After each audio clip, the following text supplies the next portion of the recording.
മഴക്കാലമായി കുട്ടികളൊക്കെ സ്കൂളിൽ പോയിട്ട് ചെറിയ ചുമയും തുമ്മലും പനിയൊക്കെ കൊണ്ട് വീട്ടിൽ വന്നു തുടങ്ങി.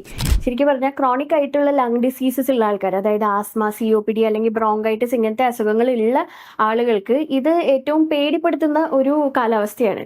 കാരണം സാധാരണ എല്ലാവർക്കും 2-3 ദിവസം കൊണ്ട് വന്ന് മാറുന്ന ചെറിയ ചുമയും പനിയും ഒക്കെ ഇവർക്ക് വന്നു കഴിഞ്ഞാൽ ഇത് ഓൾറെഡി ഉള്ള രോഗം കൂടിയിട്ട് മൂർച്ഛിക്കുന്ന ഒരു അവസ്ഥയെത്തും. എക്സാസർബേഷൻ എന്നാണ് ഇതിനെ പറയുക. വൺസ് എക്സാസർബേറ്റ് ചെയ്ത് കഴിഞ്ഞാൽ ആ രോഗം പഴയ അവസ്ഥയിലേക്ക് എത്താനായിട്ട് ആഴ്ചകളോ ചിലപ്പോൾ മാസങ്ങളോ വരെയൊക്കെ എടുക്കും.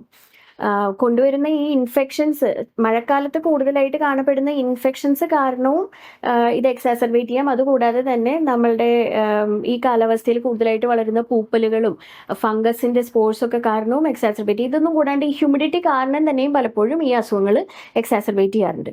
അസുഖങ്ങൾ എക്സാസർബേറ്റ് ചെയ്യുന്നത് പ്രിവെന്റ് ചെയ്യാനായിട്ട് നമ്മൾക്ക് മാസ്ക് ധരിക്കാം, സോഷ്യൽ ഡിസ്റ്റൻസിങ് കീപ്പ് ചെയ്യാം, ഹാൻഡ് ഹൈജീൻ ചെയ്യാം. അതെല്ലാം ഇൻഫെക്ഷൻസിനെ പ്രിവെന്റ് ചെയ്യും.